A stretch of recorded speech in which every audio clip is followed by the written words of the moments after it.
Welcome to the Great Loop Radio podcast, brought to you by America's Great Loop Cruisers Association. We're dedicated to sharing Great Loop information and inspiration with those actively cruising, planning for, or dreaming about a Great Loop adventure. I'm Kim Russo. I'm the director of AGLCA. Today we're going to talk a little bit about looping in a fast boat and some of the ways that you can make that more safe and more courteous for everybody else that's on the water as well. And this is the topic that gets asked a lot. We are not in this discussion looking at what the world speed record is. We're just kind of talking about a typical looper who prefers to travel a little bit faster. And, we'll see what that looks like. Our guest today is Tom Gutowski. He is a gold looper. He'll tell us a little bit of his story, but before we bring Tom in, I want to take a moment, as always, to recognize and thank our Admiral sponsors who support AGLCA at the highest level. They are Curtis Stokes and Associates, Great Loop Yacht Sales, Passage Maker Trawler Fest, Skipper Bob Publications, and Waterway Guide Media. As always, we encourage our listeners and viewers to support these businesses that support the Great Loop. And with the business out of the way, I want to officially welcome Tom Gutowski to the Great Loop Radio podcast. Tom, thanks for joining me today. Oh, it's my pleasure, Kim. Thank you for having me. Yeah, it's great to see you in that beautiful spot today. So I mentioned you're a gold looper, and so you are obviously on land at the moment. But tell us a little bit about yourself. Tell us about your Great Loop. And since the topic today is looping a little bit faster on a faster boat, go ahead and tell us how long it took you from start to finish. So, Kim, sort of as background, we were reluctant loopers 6 years ago, probably attended 3 major rendezvous to gradually convince ourselves that this was something we wanted to do. I certainly wanted to do it. My wife really became more and more enamored as we continue to learn more. So we, after a lot of planning and thought, and then finally purchasing our boat, we started from Vero Beach, Florida, last April 1st. And tell us about the boat that you and Janice ended up selecting. Yeah, so that's always a big issue. And let's see if I can do this here. The boat that we really decided to do it on was a 42-foot galleon. Now, galleon is a Polish-built boat. I did not see another galleon on the loop while we were looping, but I do think there may be 2 or 3 of them in phases of looping. It's a 42-foot boat. It has 2 D6 Volvo Penta engines, so it's capable of going fast or slow. I wanted a boat that could go both ways, although for a while I was uncertain as to what boat I wanted, and I also wanted a boat that had a flying bridge. Those were the 2 kind of prerequisites that we ultimately set upon, and a Galleon 42 Fly was what we ultimately selected. And so what was it about this particular boat that made it the right one? Obviously, it met those very specific criteria, but what else about it did you love about this boat? So before I had this boat, I had a pod-driven boat. And again, this is not an endorsement of pods or no pods. I mean, everyone will make their own decision. But I did manage to hit a sandbar at about 20 miles an hour with my pod-driven boat, and that wasn't a good thing. No. So I decided, thankfully the pod was retained, but I did bend my propellers. So I decided that I wanted a straight shaft boat, which this boat has. I wanted 2 full staterooms and 2 full heads, which this boat has. And I also wanted 2 steering stations. So there's a station up on the bridge and a station down below. Those are topics that you could almost have a podcast on by themselves. Do you need 2 driving stations, 1 driving station? Absolutely. I really wanted the 2 driving stations, and I have to tell you, at the end of the loop, I was thrilled that we did it that way. So we would travel in inclement weather, and we would just go down below, and we're just as snug as you could want to be. And yet on a nice day, you can see we have the bridge open there. You can really feel the air through your hair. So those were my criteria. I wanted 2 driving stations, straight shaft driven boat. I wanted 2 full staterooms and 2 full heads. And I wanted the ability to go both fast and or slow. Yeah. And that's the thing I think so many people don't really think about when they are contemplating what boat and contemplating a go fast boat, so to speak, versus a trawler or something along that line. And if you have a fast boat, it doesn't mean you have to go fast. Certainly not all the time. So, I think that's a lesson that people are starting to realize. One other just question about how you looped and your own loop. You mentioned that Janice was kind of reluctant. How did she find the adventure after having been reluctant? Was it something she continued to kind of reluctantly go along with, or did she enjoy it? Well, you as a captain get to be a better captain as move through your loop, and Mm-hmm. your mate gets to be a better mate. They're more comfortable. Certainly, the one thing I had to respect is that I'm a little bit more of a risk taker. She's not. Mm-hmm. And when she really told me I'm not comfortable going, we wouldn't go. Mm-hmm. Now she got less risk adverse as we move forward. So, but I say risk, well, let's say it's a 3-foot seaway and the winds were going to be 13 to 17 knots. If the wind is sort of on our stern, I probably would go that day. She reluctantly learned that we were very comfortable in those Mm-hmm. conditions provided, and then would later on in the cruise go better. Key thing, don't go out on bad days with a mate that really is trying to make a go of it.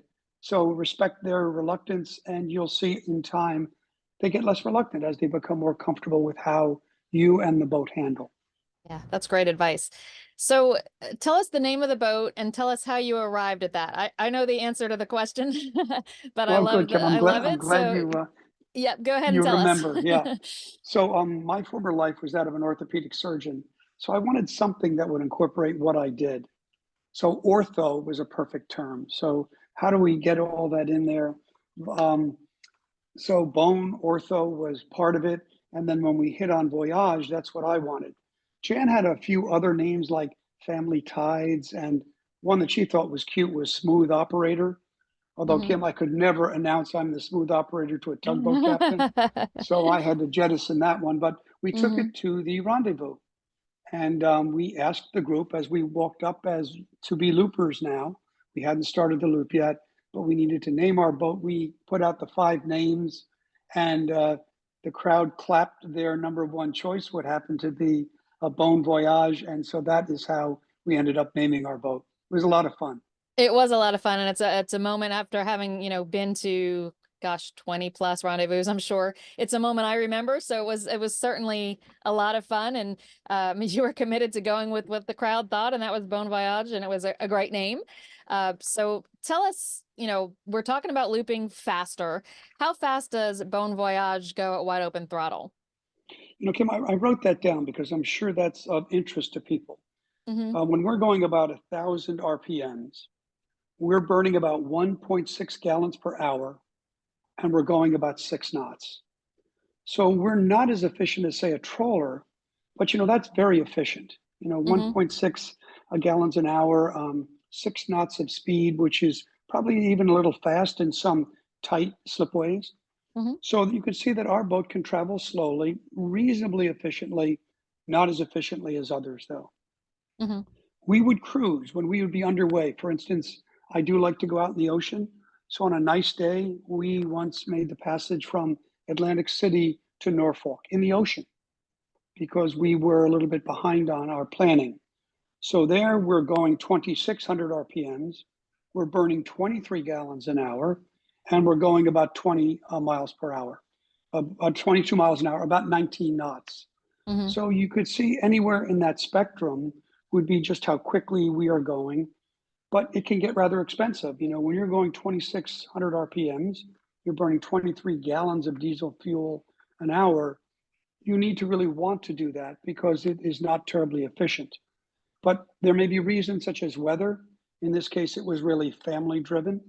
We needed to be at a certain place to get to a wedding. Not desirable by all, but nonetheless, I think that would be one of the advantage that like a faster boat would offer you. And yet by the same token, you can throttle right back to that 1.6 gallons an hour and go 6 knots. Right. So lots of flexibility there, depending on how much fuel you're willing to burn. What did you find to kind of be, your sweet spot or your typical cruising speed? Not talking about when you were in a no-wake zone or in the canals that have a speed limit, but just kind of in general, what was your sweet spot for the speed you like to cruise on the Great Loop? We like that 1,500 RPM, 9 miles an hour, 8.2 knots, approximately burning around 5 gallons an hour. That would Hmm. be speed, where you're moving along. I am creating a bit of a wake, so I need to be very cognizant, even at that speed. And then, our ocean speed, our passage speed, where we're trying to make a bit more of a passage, we would bump it up to that faster number that I told you about. So that would sort of be where we would be. Mhm. So a question I get all of the time from people who are interested in doing the loop a little bit more quickly is how much of the loop can you do quickly? How much can you be up on plane versus how much is no wake or a canal where there's a speed limit? It's a really hard question to answer because as we're going to talk about in a minute, there's many other times that you slow down in addition to no wakes or canals. But if you had to estimate and put a number on it, how much of the loop would you say that you did at a faster speed and how much did you just kind of, it kind of plug along at that somewhere between, 6 and 9 knots? Kim, I think in our particular case, it probably was 50-50. Mm-hmm. So when you think about the Great Lakes, when you think about wide open spaces, even many of the places on the rivers that are quiet and desolate and there are no other boats around, if you are, for whatever your personal need might be, you can do that loop at that speed quite comfortably. Mm-hmm. Safe, comfortable. Always the fuel efficiency thing is a personal factor. And I don't want to get into the ecology of it or the efficiency Right. of it. If you just decide for whatever reason, and I was still working, that was our main reason, and we were having grandkids quickly, and 2 weddings really forced us to sort of be at certain positions at certain times. So the quicker boat made sense for us in regard to our loop. We did it in 10 months. Our loop was 10 months. We actually flew home 3 separate times Mm-hmm. because of events that we needed to attend or work issues that I needed to be with. And I would say we were about 50-50 at that 20 mile an hour zone versus our 6 to 8 knot zone. Right. Yeah. And, 10 months is not that short. You know what I mean? Even though Hmm. 50% of the time you're estimating you were traveling in the 20 knot zone. Our loop, we had planned to be 10 months at kind of a normal, quote unquote, whatever that is, but a normal looper pace.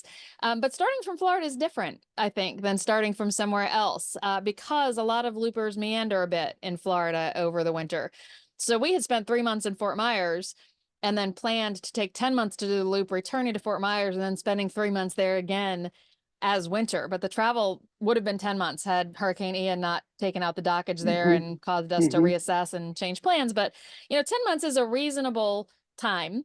Um, and we always encourage everybody to do the loop in the way that works for them in a way that's meaningful and pleasurable to them, as with safety first. And that's one of the things when you kind of approached me about this topic, I love that your focus is on how to go fast, but do it in a safe and courteous manner. So we definitely want to make sure that we save some time for that.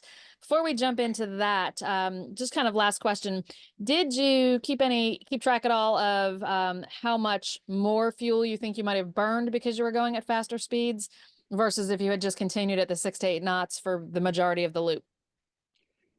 Kim, I did not. And my rationale there was, I bought this nice boat. I knew Mm-hmm. we'd have to go quickly, and I didn't want to make myself miserable by, learning how much more it was costing me to go quickly. So we had the luxury of being able to do it, quite frankly. And as a consequence of that, I just said I was not going to try to, if we needed to move along for the reasons that we kind of briefly touched on, I did not calculate how much more. But I will say this, if you just look at it very easily, if you're burning 6 gallons an hour, when we're at that faster speed, we're burning almost 25 gallons an hour.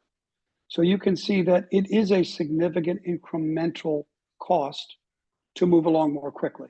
I think Right. you accept that if you decide you want to do it that way. And then my thought was I really wasn't going to try to micromanage that based on that issue alone, but it would be more a need-based need to go faster. And we would just accept the consequence that it was clearly more expensive. Yeah. Well, and it's not as bad as it sounds on the surface either, because you're covering a lot more miles in at that faster speed. That's true Um, too. so, initially you hear the difference between, and I don't remember the numbers you said, but a gallon and a half an hour versus 19 gallons or an hour, something along that line. 25 gallons an hour. And Yeah. yeah, but so it's not a 24 or 23 and a half gallon per hour difference across the whole loop. It's per hour, yes, but per mile, Yes. No, because you've covered I've 20 also covered miles. 20 miles. Exactly. That's a very Exactly. good point. So, and it took me a while because I'm not a math person to realize that. So Hmm. Michael would want to speed up and I'd be like, no, then we burn this many Mm. more gallons. And he's like, eventually like sat down and we worked all the math and I realized still didn't love, I'm a little more frugal than him. I still didn't love the extra cost, but I Right. realized it wasn't as significant as my brain was thinking it was because there's a little bit of extra Simply, math you have to do there and you're covering quite a lot right. more distance at the faster speeds. Um, so let's go ahead and take a break and play a message from our sponsors, and then we'll spend the bulk of the second half kind of talking about the things to look for and the way to do this right if you choose to move more quickly. So we'll be back in a moment. Did you know that 50 years ago, the first ever chart kit was born? Chart kits are one of more than 100 chart products from MapTech to help loopers.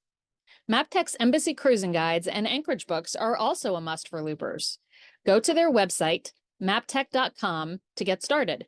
That's maptech.com. Want more? How about moremaptech.com? It's an interactive website with even more information for loopers. That's moremaptech.com. While you're there, check out MapTech's drone videos. These let you virtually navigate a destination before you get there.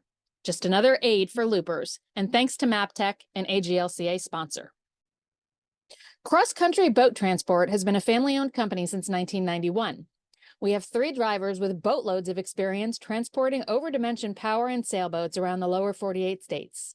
If your perfect looping boat is on the wrong coast, give us a call or send us an email. We'll be happy to discuss transport and answer any questions you may have.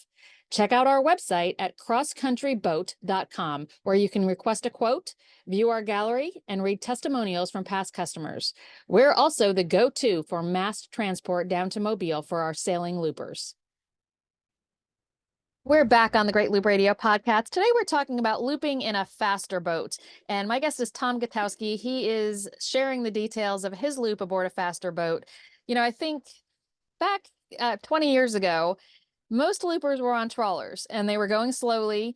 And as time has gone by and some of those older kind of, 1980s Asian built trawlers have kind of aged out, we actually see more motor yachts at our events now. And there are more motor yachts in our database than there are trawlers that our members have Mm. listed as their boats, which I think surprises a lot of people. A lot of people still seem to think that, the best way to do the loop is on a trawler. Well, there's no best boat as long as you are safe. So talking about a faster boat and we did the loop on a faster boat.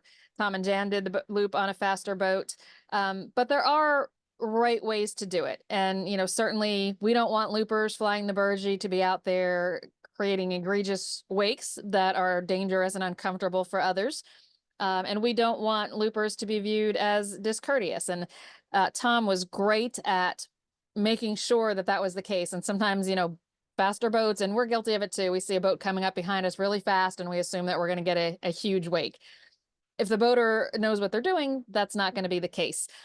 So let's talk about that a little bit, Tom. And Tom's got a picture up. For those of you listening just to the audio, we will put a link to the YouTube video if you'd like to see the photos.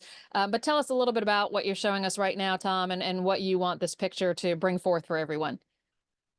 Sure, Kim. So that's us at speed. By at speed, I mean we're probably going about 18 knots right here. And that wake is probably 3 feet, 3.5 feet plus. And it radiates over a tremendous distance when you really think about it. And you can see we're in wide open spaces. By the time anyone would see that wake, it's dissipated significantly.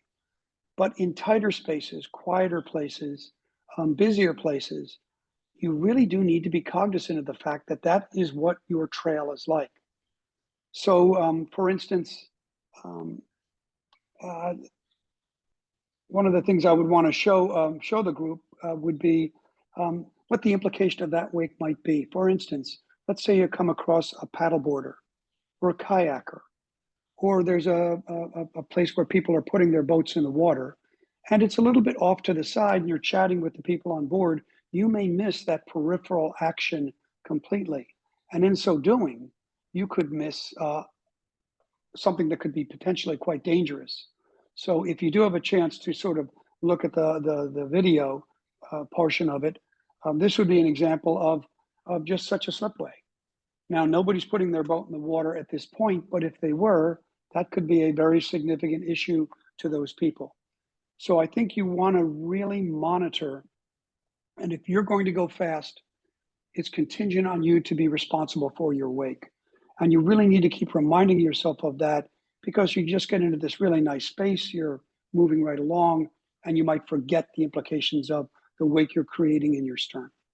Yeah. And we hear complaints about this all of the time. And, nothing starts my day off poorly than getting an email that says, a member came through flying the AGLCA Burgee and they waked this whole marina.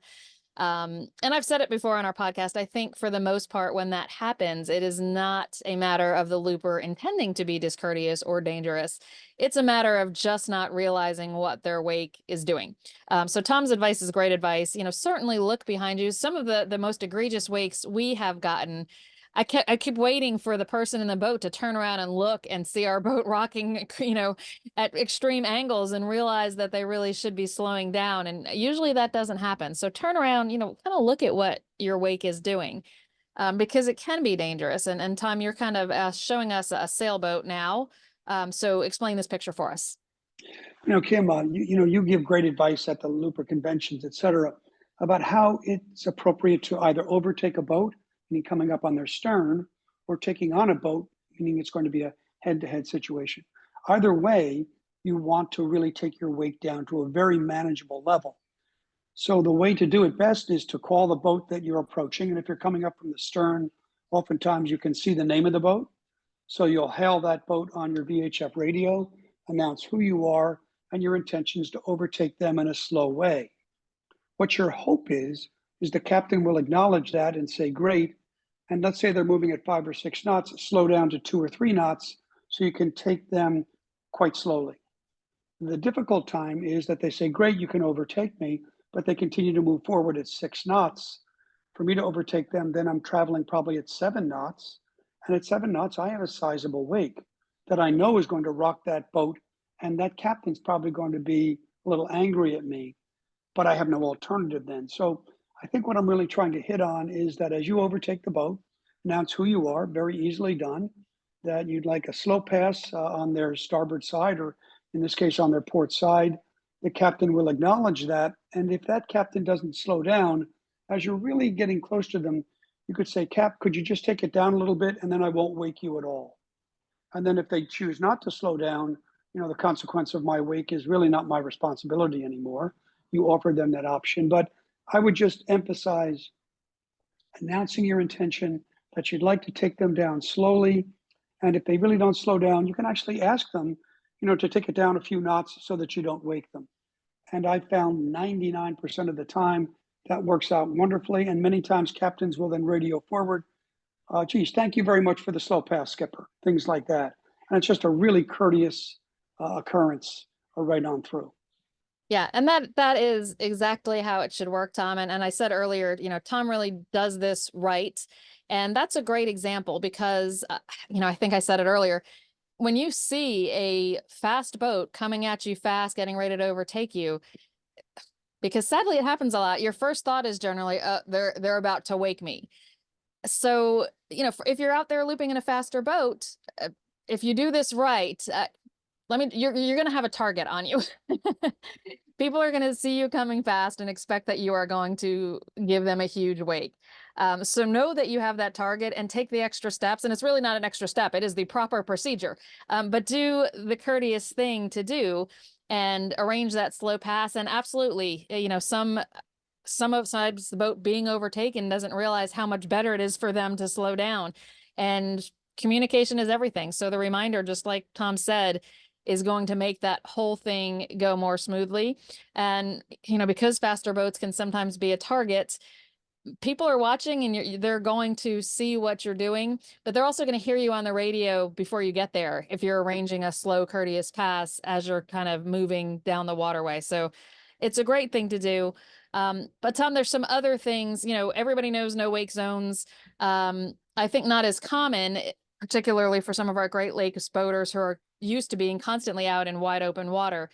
There are other things you need to look for. And you kind of mentioned the idea of paddle boarders. You mentioned the boat ramp, which sometimes are marked as no wake zone, sometimes they're not. we get into this, somehow wakes become controversial, and do you slow down when the entire waterway is filled with private docks that have boats at them? um, we're talking not so much about that, but about things that are truly dangerous, not just to property, but to people or to yourself. So give us some other, times that there's things that you need to look out for, whether it's other things that you need to slow down for, even when not marked as an no-wake zone, or obstructions and things like that that can hurt you or your boat if you don't notice them. Kim, I think that's one of the real issues. If you choose to go faster, then I'd always, you want to be cognizant of what the cost, and I'm not talking financial cost now, might be of your speed. We talked about the cost of your wake, but objects in the water, they come up on you so much more quickly.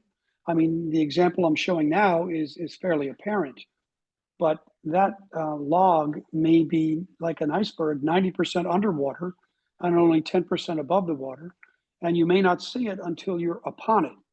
If you're going 8 knots, 6 knots, you're going to see it and be able to react much more quickly than you're in a fast boat. So if you're a fast boat captain, no problem, but you need to be a little more hyper vigilant about when you're on watch. You're looking carefully, particularly in the rivers where there might be a lot more debris. And there'll be times where there seems to be debris everywhere, and you're really careful then, and maybe you'll slow down.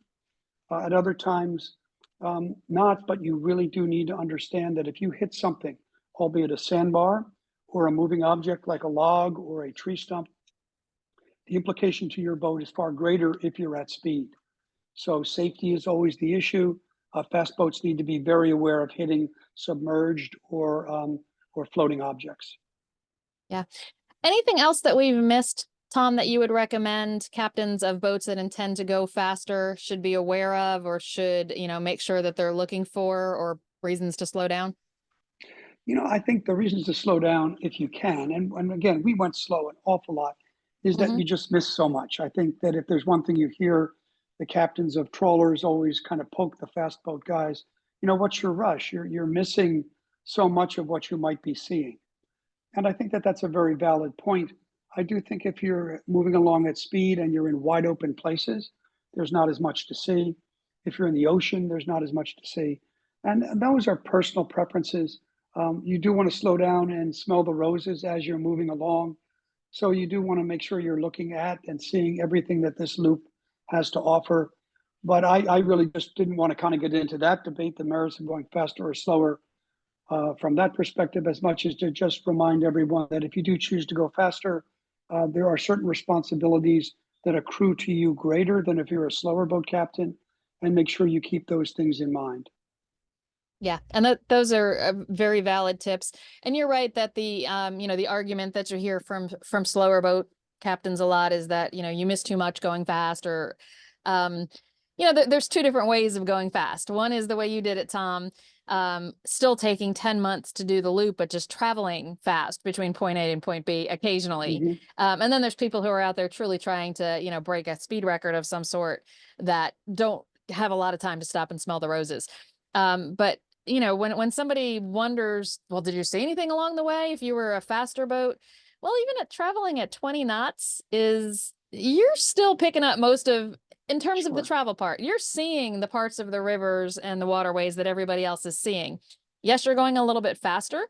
But if you think of it, to me, and this is my personal thoughts about it, but if you think about it, highway speed is 70 miles an hour, and you still feel like you're kind of seeing what's going by. So even at 20, and we almost never went 20, but even at 20, I still feel like you're not missing too much on the water. You're traveling fast from point A to point B, but once you get to point B, you may be giving yourself more time to explore shoreside, which is something that, the few times that we went fast, it Hmm. was mostly because we had a long day planned. But I've known other faster boats who, liked to do in 4 hours what everybody else did in 6 or 8, because then they would get into a town and have more time to explore and walk around and see the shops and restaurants and historic things. So it's truly just a personal preference, and there is no right or wrong way, but I really don't think somebody traveling fast and still taking 10 months is going to miss too much along the way. There's still a lot of time in that 10 months to smell the roses. So, again, as long as you're being safe and courteous, which I think is really what we have focused on here, there's no wrong way to do it. Any other, just as we look towards wrapping up, any other tips or advice that you might have for somebody who's considering a faster boat so that they can have part of the time going faster? Kim, the only thing I would add, and I think you pretty much touched on it, is that everybody's loop is their own loop. There's no Mhm. template that everyone gets crunched into. And I think that's the beauty of the group, is that it really is an arms wide open. If you really choose to go fast, we can help you do that. If you'd like to go slow, we can help you do that. And we're trying to get anybody who wants to do the loop to do the loop. So if time constraint is important for you and you're just not going to be able to do it in the, say, trawler way, there's no question you can have a wonderful loop doing it more quickly. And to your point, Jen and I are golfers, and we would make tee times in cities all over Canada, in the Mhm. Great Lakes, and we would want to get in maybe around 1 o'clock and yet have done 50 miles. And if Right. that seaway allowed us to do it, well, then our faster boat allowed us to do something that we really enjoy doing in a different way. But that's not everybody's thing. But people have bikes. So the faster boat concept is something that a subset of loopers should be encouraged to think about if that's going to fit with your lifestyle best. And you Yep. can have an absolute blast doing it that way too. So the best thing about our group is that it really does allow for all comers to get involved. And as long as you're safe and understanding of other people's issues as you're doing it, God, you can do it a whole bunch of different ways, including more quickly. Yep. I could not have said it better myself. Thank you for sharing that, Tom, and thank you for being here today to share the details of how to do it in a faster boat while still being safe and courteous. So I appreciate your time. Thanks, Kim, for having us. Yeah, and thanks to everyone who has watched and listened this week. We'll be back next week with another episode of the Great Loop Radio podcast. Until then, safe cruising.